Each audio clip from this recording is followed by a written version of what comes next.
A child's tent is supposed to be a castle of canvas and dreams. It should be the safest place in the world, a private little kingdom in the familiar territory of a family garden. But in the summer of 1995, for one 7-year-old girl, that sanctuary became a hunting ground. The thin fabric walls offered no protection from the monster that crept in during the dead of night. What happened next wasn't just the death of a child, but the death of innocence for an entire town, and a desperate manhunt for a killer who was hiding in plain sight.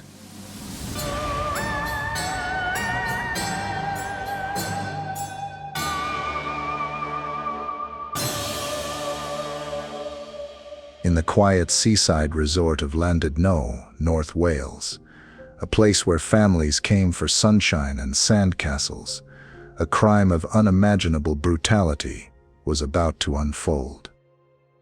On July 30th, 1995, a 7-year-old girl would be stolen from her sleeping bag. Her life was extinguished with a violence so extreme, a seasoned pathologist would later compare her injuries to those of a victim in a major car crash. The police were certain the killer was a local, someone who knew the town's winding streets and hidden pathways. They were right. And as the investigation closed in, it would become terrifyingly clear that the man they were hunting wasn't some phantom in the shadows, but a familiar face in the community. July of 1995 was warm in North Wales, and the seaside town was buzzing with the happy energy of summer holidaymakers.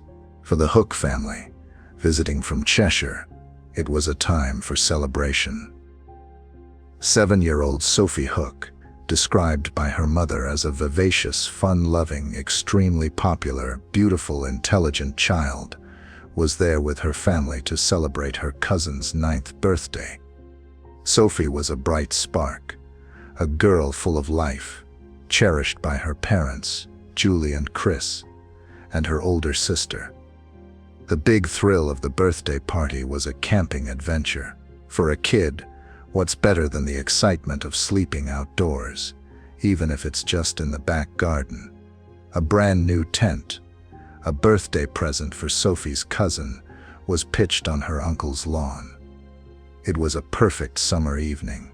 The family had spent the day having a barbecue, the air filled with the smell of grilled food and the sound of children laughing. As darkness fell, Sophie, her 9-year-old sister Gemma, and their cousins snuggled into their sleeping bags inside the tent, their whispers and giggles slowly fading to sleep. It was a scene of pure, unfiltered childhood innocence. The tent was just yards from the back door of the house. Sophie's grandmother checked on the sleeping children around 12:40 a.m., seeing them all sound asleep. Sophie herself was last seen sleeping at 2:30 a.m. The garden was a trusted space, a place where no harm could possibly come. But just beyond the garden hedge, in the concealing darkness, a predator was watching. The night before, witnesses had seen a tall, strange man lingering on a public footpath that ran behind the house. One woman, out walking her dog, had even confronted him as he crouched in the bushes, his eyes fixed on the garden where the children were playing. He gave her a flimsy excuse about losing some money. This man, a towering figure at 6 feet 8 inches, was a local known by the unsettling nickname Mad Howard. His name was Howard Hughes, and he had been eavesdropping, listening as the children excitedly talked about their sleepover. His presence on the edge of this happy family gathering was a chilling prelude to the horror that was to come. The sun rose on Sunday, July 30th, casting a gentle morning light over the peaceful seaside town. But in the garden, the day began with a sickening dread. At around 7:15 a.m., Sophie's cousin woke up and saw that she was gone. The side of the tent had been unzipped. Sophie's sleeping bag was still there, but Sophie was not. panic set in instantly. The family began a frantic search of the garden and the fields nearby, their calls for Sophie piercing the quiet morning air. There was no answer. At 8:20 a.m., with a growing terror in their hearts, they reported her missing to the police. The idyllic family visit had become every parent's worst nightmare. The search for Sophie began at once, a wave of urgency spreading through the town. But just as the official search was getting started, a discovery was made that brought it to a devastating premature end. A local man named Jerry Davies was walking his dog along the shingle beach of Llandudno's north shore, about half a mile from the house. He saw something lying near the water's edge that he at first mistook for a pale mannequin. As he got closer, the horrifying reality crashed down on him. It was the naked body of a small child. It was Sophie. The discovery sent a shockwave of horror through Llandudno. A child, snatched from a tent in her uncle's garden, had been found murdered on a public beach. The crime wasn't just a tragedy. It was a violation of everything the community held dear. The local police, led by Detective Superintendent Eric Jones, were immediately plunged into one of the most harrowing investigations of their careers.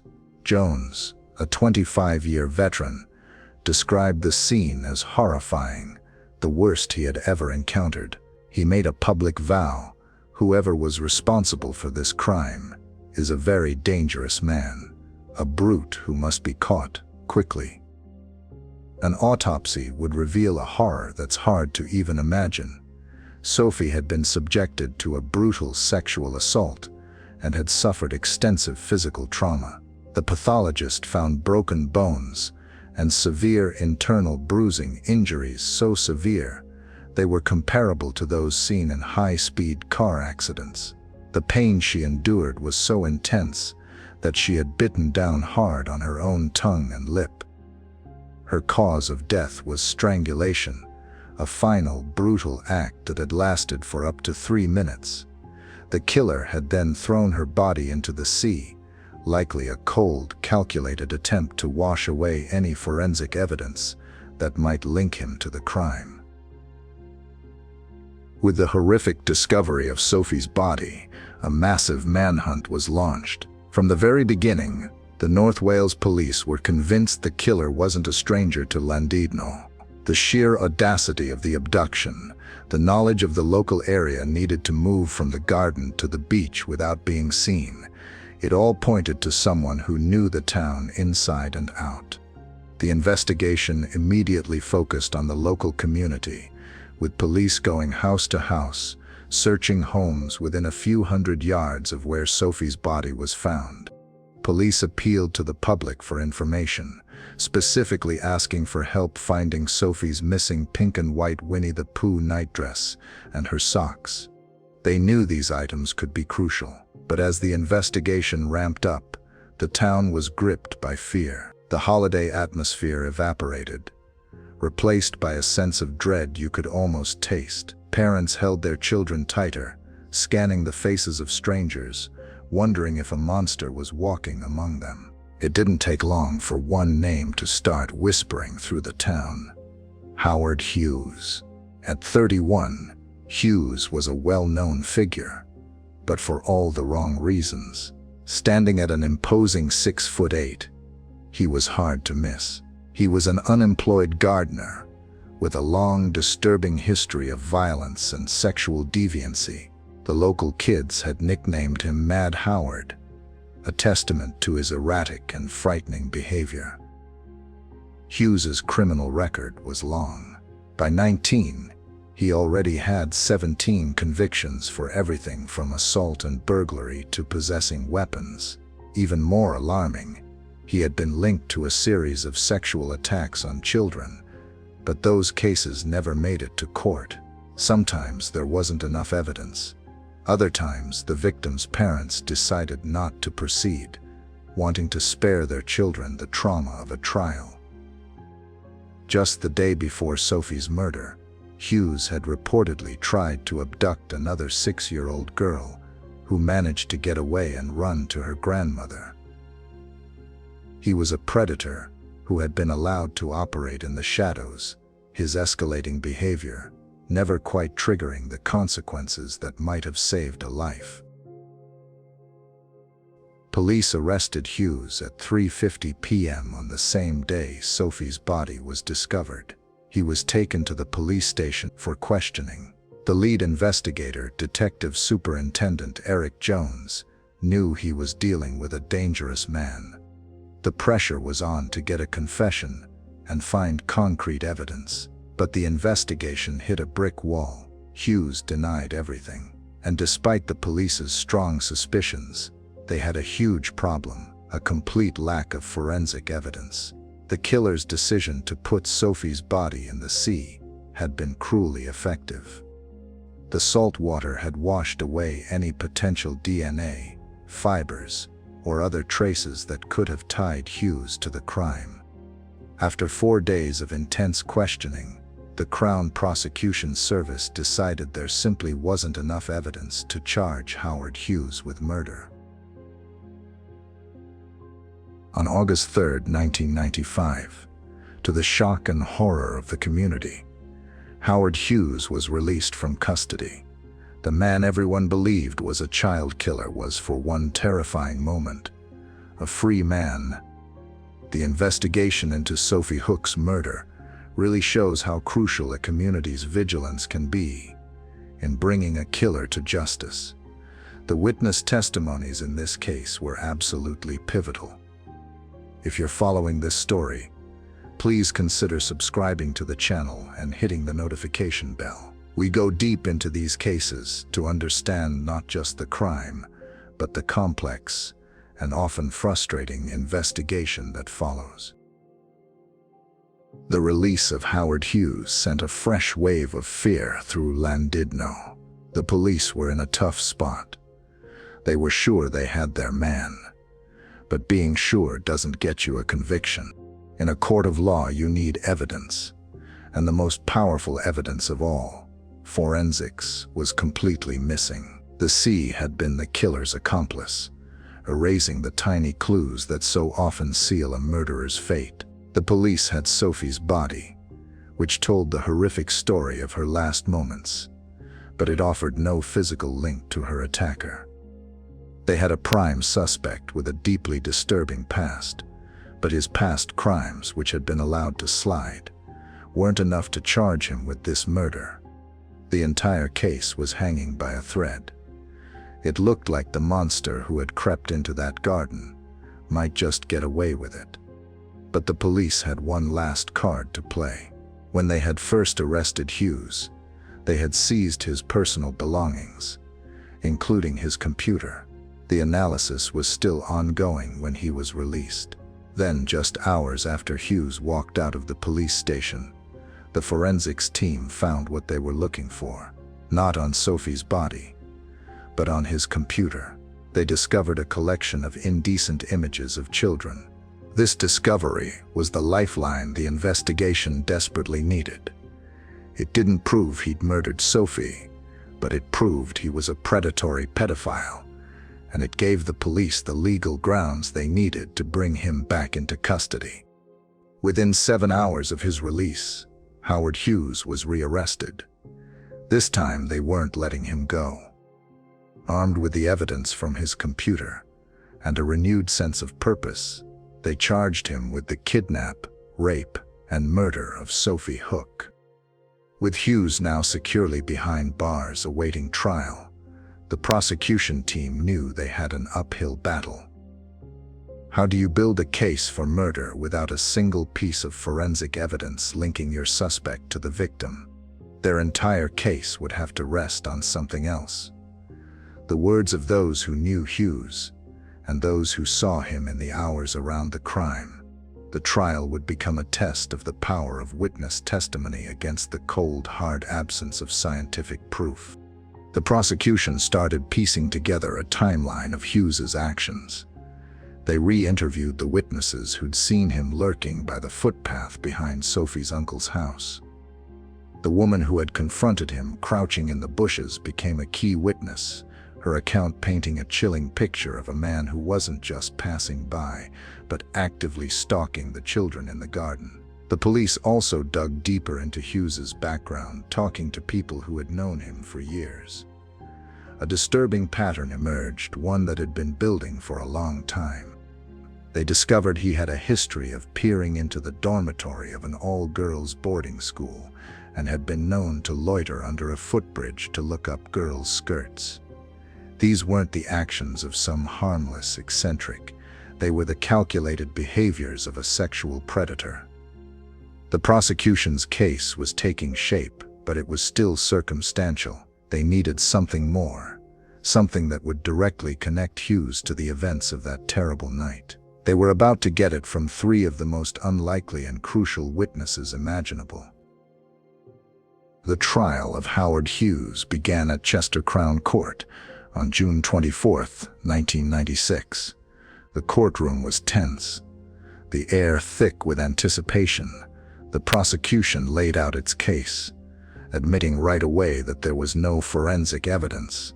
The defense was confident this lack of physical proof would be their path to an acquittal. But the prosecution had an ace up its sleeve. Three key witnesses whose testimony would turn out to be absolutely devastating. The first witness to take the stand was a man named Jonathan Carroll. Carroll was a 30-year-old thief, and he was testifying from prison. What he had to say was a bombshell. He told the jury that on the night of Sophie's murder, he had been out stealing from a local garden. As he was making his getaway, he saw Howard Hughes walking down the street, carrying a large Hessian sack over his shoulder.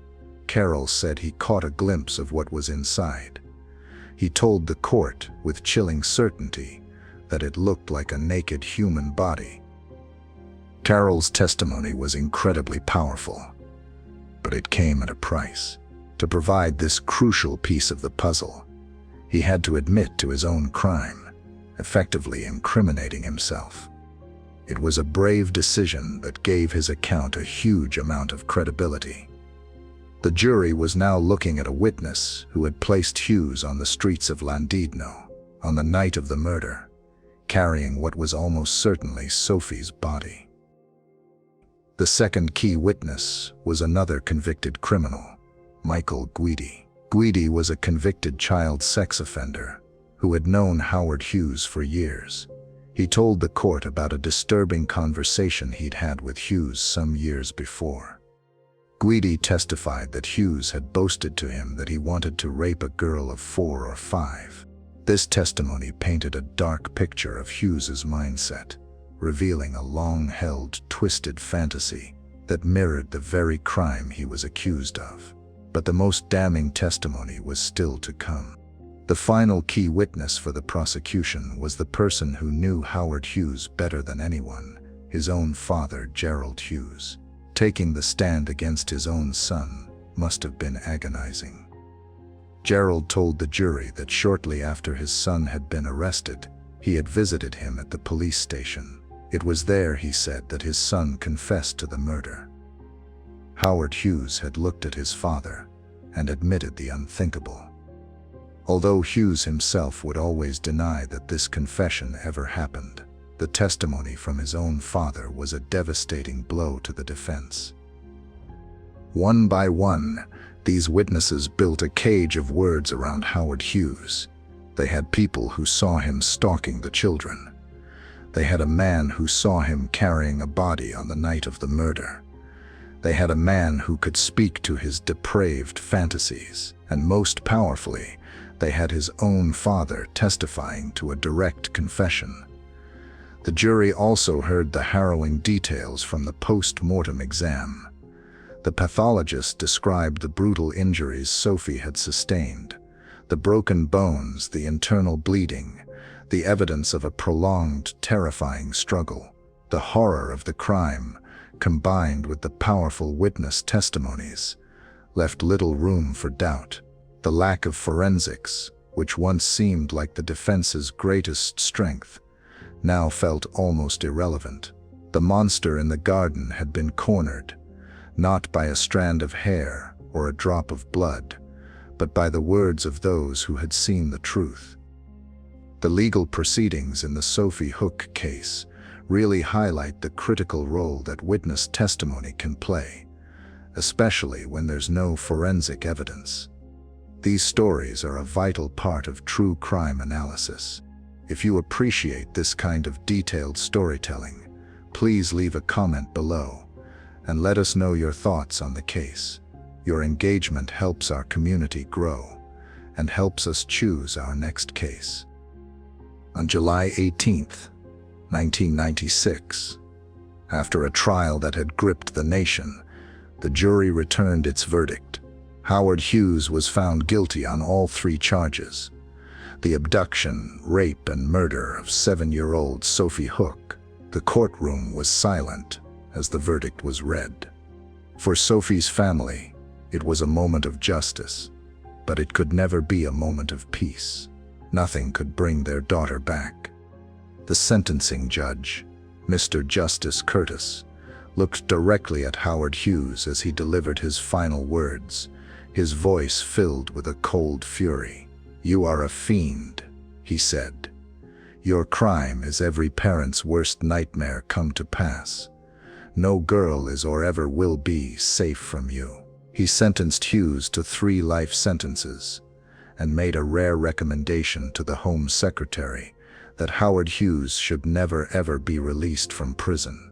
In the years that followed, the full, chilling picture of Hughes's depravity and the systemic failures that allowed him to roam free for so long came into sharper focus. It was revealed that he had been linked to multiple previous sex attacks on children, but a combination of a lack of evidence and parents' desire to protect their children from the trauma of court had allowed him to evade justice time and time again. For Sophie's family, the conviction was just one step on a lifelong journey of grief.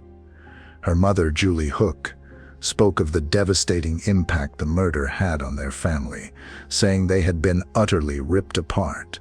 She described how Sophie's sister had expressed a wish to be in heaven with Sophie, a heartbreaking testament to the profound and enduring trauma the crime inflicted.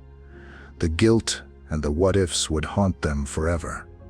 The community of Llandudno was also left with a deep and lasting scar. The murder of a child in such a brutal way shattered the town's sense of safety. The crime left an indelible scar on the collective consciousness, as one local councillor later put it. A brass plaque was erected on the beach where Sophie's body was found, a simple, poignant memorial to the little girl whose life was so cruelly stolen. The town council has maintained it ever since, a quiet promise that Sophie will not be forgotten. Howard Hughes, true to his nature, has never accepted his guilt. From his prison cell, he has launched multiple appeals in 1997, 2001, and as recently as 2025, he has hired new legal teams to try and find a way to overturn his conviction. Each appeal has been rejected. Each attempt is a fresh wave of agony for Sophie's family, forcing them to relive the horror. In 2002, the Home Secretary David Blunkett formalized the judge's recommendation, ruling that Hughes must serve a minimum of 50 years in prison before he can even be considered for parole. This means he won't be eligible for release until at least 2046, at which point he'll be 80 years old. For many, even that isn't enough. The judge's words at his sentencing still resonate. "You are never ever to be released." The murder of Sophie Hook was a tragedy that exposed the darkest corners of human nature. It was the story of a monster hiding in plain sight, a predator who exploited the trust and innocence of a child in the most horrific way. But it's also a story of a community's resilience, of a police force's determination, and of the incredible power of ordinary people's words to bring a killer to justice. The case stands as a stark reminder of the importance of protecting children and of the need for a justice system that is strong enough to deal with the most dangerous offenders. The memory of Sophie Hook, a bright and beautiful little girl with her whole life ahead of her, hasn't faded. Her story is a somber and powerful legacy, a call to be vigilant, and a testament to the enduring love of a family that was shattered but never broken. The monster may be locked away, but the echoes of his crime and the memory of the little girl he stole will resonate forever.